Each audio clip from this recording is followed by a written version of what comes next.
फिजूल खर्ची हो गई है क्योंकि मोदी जी ने बनवा दी। देखिए, मोदी जी कोई घर से पैसे लेके आए, सरकार बनवा रही है। पहली चीज फिजूल खर्ची जयराम जी ने। फिर कहूंगा मोदी जी ने बनवा दी। मोदी जी अपने मामा जी के यहाँ से पैसे लाए, टैक्स पेयर्स का पैसा। तो जयराम जी ने ट्वीट किया। सुनिए, अपने मामा जी के यहाँ से नहीं लाए, सरकार का पैसा, जनता का पैसा है। अभी तक संसद बहुत असुरक्षित थी। भाई क्यों चला रहे थे फिर? असुरक्षित थी तो अभी प्रवक्ता महोदय बोल रहे थे, एक प्रवक्ता कह रहे हैं अभी आत्मनिर्भर बनेगी। अभी तक हमारी संसद आत्मनिर्भर नहीं थी, लेकिन हम सबसे पुराने डेमोक्रेसी हैं। अभी वो कह रहे हैं आत्मनिर्भर बनेगी। अभी इसके बाद मुख्तार अब्बास साहब कह रहे हैं, सुधांशु जी मेरे बड़े अच्छे मित्र हैं, भारतीय संसद को एक कंपनी के कार्यालय से तुलना कर रहे हैं। वहां पर शीशे लगे रहते हैं, वहां पर टेबल अच्छी होती है, वहां पर। अरे संसद जो है वो ईंट रोड़े और पत्थर की बिल्डिंग नहीं होती है। संसद वो स्थान होता है जहां लोकतंत्र का मंदिर जिसको कहा जाता है, जिसमें लोकतंत्र को जिंदा रखा जाता है। अगर कागज रखने का स्पेस कम भी है तब भी सांसद को बोलने की छूट होती है। आप स्पेस बहुत बड़ा कर दीजिए, माइक इतना बड़ा लगा दीजिए और बटन बंद कर दीजिए कि सांसद बोलेगा नहीं। वो ऐसी संसद चाहिए क्या भाई? ये मोदी साहब के 9 साल की जो विफलताएं थी उसका स्मारक बना रहे हैं। किस तरह से ध्यान को भटकाया जाए, शेर बिल्ली कुत्ता सब बातें करेंगे, 1200 सदी की बात करेंगे। ये बात नहीं करेंगे कि अडानी क्या जेपीसी क्यों नहीं बन रहा उस संसद में। ये बात नहीं करेंगे कि पिछले 10 दिन से संसद क्यों नहीं चल रही है। संसद का बहुत अच्छा एक स्मारक, बहुत अच्छी बिल्डिंग, पता है कहां की है? नॉर्थ कोरिया की। आप उसकी फोटो देखिएगा। हमारी संसद तो क्या, अमेरिका की क्या, सब फेल है उसके सामने, लेकिन सबसे बड़ा तानाशाह उसके अंदर बैठता है। क्या आपको ऐसी संसद चाहिए कि जिसके अंदर तानाशाह बैठे? जिस संसद में 3 काले कानून किसानों के बिना डिस्कशन के पास हो जाए, जिसमें नोटबंदी जैसा कुकर्म बिना डिस्कशन के पास हो जाए, ऐसी संसद चाहिए आप लोगों को? आप लोगों को ऐसी संसद चाहिए कि सीबीआई के डायरेक्टर और जजों के यहां पर पेगासस लगा दिए जाए? आपको ऐसी संसद चाहिए, ऐसा प्रधानमंत्री चाहिए जो प्रधानमंत्री चीन को क्लीन चिट दे दे?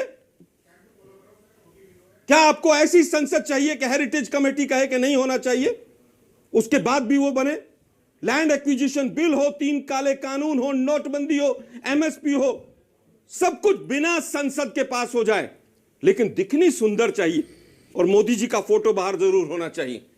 मोदी जी का फोटो नहीं संसद में, झूठ मत बोलिए। अरे भाई मैं कह रहा हूं ना, मैं तो कह रहा हूं अडानी का कमरा बनवा दो। भैया जी भावना में ज्यादा बोल। अरे भाई मैं कह रहा हूं अडानी का भी कमरा बनवा दो, और जो वो धुलाई वाली वॉशिंग मशीन है ना आपके पास, उसको भी एक कमरा दे दो वहीं पर संसद में। बीजेपी कार्यालय में जो है ना, जितने भ्रष्टाचारी आते हैं उसमें डालो और दूसरे से तरफ से निकालो, उसकी मशीन भी संसद में लगवा दो। गजब है भाई, संसद का माखौल उड़ाते हो। 81 करोड़ लोगों को 5 किलो राशन देकर वोट मांगते हो। संसद भव्य होनी चाहिए। बेरोजगारी और भूखमरी में हाईएस्ट संख्या हिंदुस्तान की हो जाए। हेट स्पीच के मामले में सुप्रीम कोर्ट कहे कि ये जो सरकार है ये नपुंसक है। रामनवमी के मौके पर हर दिन अगले दिन आता था, भव्य जुलूस निकला, भंडारा लगा, सब कुछ हुआ। अभी तक हिंसाएं नहीं रुक रही हैं, लेकिन संसद भव्य होनी चाहिए। खालिस्तान की आवाज पूरे देश में क्या पूरे विश्व में उठ रही है, लेकिन संसद भव्य होनी चाहिए। 3600 से ज्यादा दंगे हो देश के अंदर, लेकिन संसद भव्य होनी चाहिए, क्योंकि वो आधुनिक भारत का प्रतीक है। वो गजब है भाई, रामजादे हरामजादे कहकर वोट मांगेंगे और संसद में बैठेंगे। पूरा ज्ञान पेलेगा कौन आदमी जो गोली मारने की बात करता है। उसके बाद आप, अरे भाई सुनिए ना, कि मेरे शब्द थोड़ी ना है, सारे शब्द आपके हैं, मेरे नहीं है शब्द।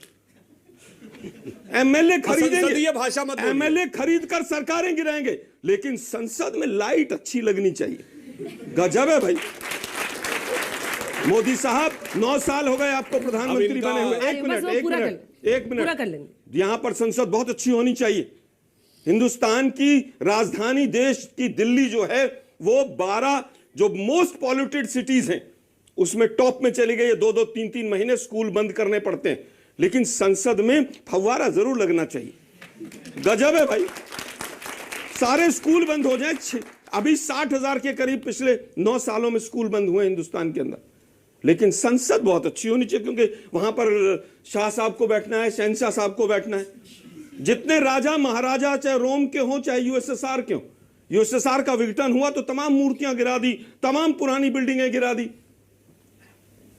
अब बोल सकता हूं, भारतीय काफी लंबा प्रवचन लोकतंत्र, हो गया। भारतीय लोकतंत्र इन बिल्डिंग और इन दीवारों से नहीं चलता। ठीक है, सुधांशु विचारों जी से जवाब चलता। दीजिए। सुधांशु जी जवाब दीजिए। बिल्कुल सही कहा, भारतीय लोकतंत्र बिल्डिंग दीवारों से चलता, इसलिए हर बिल्डिंग का नाम राजीव गांधी, नेहरू